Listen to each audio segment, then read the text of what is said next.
my name is Maya, and today we're going to be exploring the topic of artificial intelligence. In particular, the AI technology used in the experimentation and production of autonomous vehicles, the different implications of such technology, and briefly, the continuing ethical debate surrounding self-driving cars.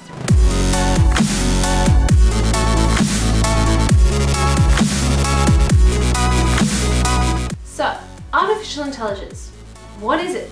The Handbook of Artificial Intelligence defines it as a branch of computer science, the study of the relation between computation and cognition.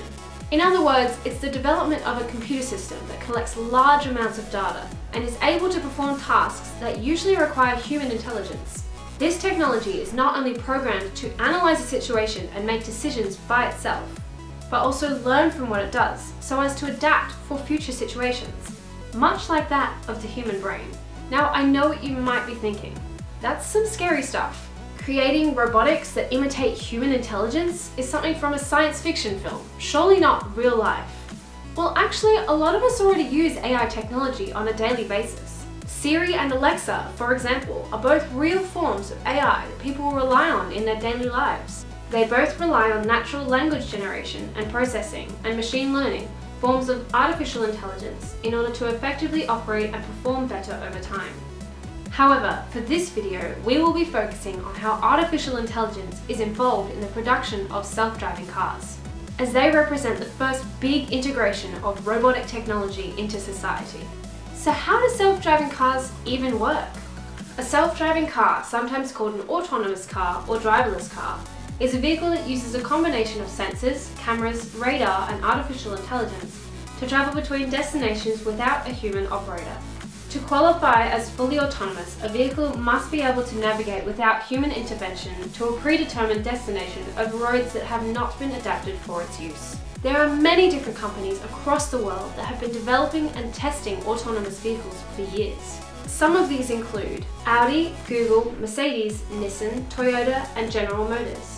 To understand how the technology used in these cars work, let's take a quick look at a Waymo self-driving car, which Google introduced in 2017.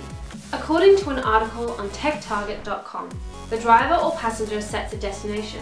The car's software calculates a route. A rotating roof-mounted LiDAR sensor monitors a 60-meter range around the car and creates a dynamic 3D map of the car's current environment. A sensor on the left rear wheel monitors sideways movement to detect the car's position relative to the 3D map. Radar systems in the front and rear bumpers calculate distances to obstacles. AI software in the car is connected to all the sensors and collects input from Google Street View and video cameras inside the car.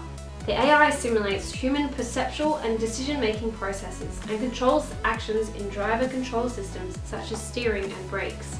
The car's software consults Google Maps for advanced notice of things like landmarks, traffic signs, and lights. There are also override functions available to allow a human to take control of the vehicle if need be. Now, this is all well and good if the car achieves all of this and functions correctly. In theory, some of the key benefits to the introduction of autonomous vehicles would be less traffic congestion if most other cars on the road were autonomous, possibility for people with physical limitations to own and use a car, and of course, safety. One of the most talked about benefits of self-driving cars is how much safer they would be if integrated into society, as it leaves less room for human error. According to the World Health Organization, approximately 1.35 million people die each year as a result of road traffic crashes. Now, most of these accidents are caused by poor decision making on the driver's behalf, be that drink driving or simply driving distracted. Now, autonomous vehicles may eliminate these risk factors, but we must take into account factors to do with technology that could still cause traffic accidents. Like most technology, there is and always will be opportunity for malfunction. That's why the production of self-driving cars is taking years and years to develop and perfect before they're introduced onto our roads. When looking at the positives and negatives of AI technology and self-driving cars, not only must we take into account the technological factors involved, but also the ongoing ethical debate surrounding autonomous vehicles. In Robot Ethics 2.0, written by Patrick Lynn, Keith Abney, and Ryan Jenkins, published in 2017 by Oxford University Press, it is stated that even if there are no programming errors, there's still a large question of how robots should be programmed. Is it enough to make a robot legally compliant? How should it make judgment calls, such as under conditions of uncertainty or no-win scenarios? Given emergent or unpredictable behaviour from machine learning, who is responsible in the event of an accident? These are all incredibly relevant questions when talking about autonomous cars, or robots in general, both of which are prevalent topics in our world today, due to the rapid speed of technological advancements happening across the world every single year. There is also the issue of how autonomous cars could affect jobs, such as in the case of truck, taxi, or Uber drivers, all of which are industries that thousands of people rely on for income, especially in the case of the truck industry in Australia, where the transportation of goods across the country is an integral part of the functioning economy. More and more companies every single year are promising that self-driving cars are in the very near future.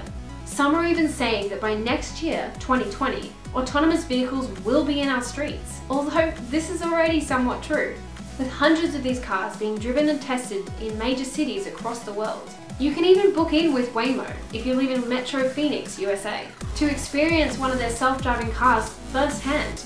If you want my opinion on the topic, I'm honestly quite half-half. I think it's incredible that we have the capabilities nowadays to create such advanced technology. But also, I myself love to drive, and the idea that humans won't need to, or perhaps won't even legally be able to drive themselves in the future, is kind of a scary thought. Although that's obviously quite far off. Or is it? Anyway, thanks for watching this video. Let me know your thoughts on self-driving cars and artificial intelligence in the comments below. Make sure to click like and subscribe, and I'll see you all in the next video.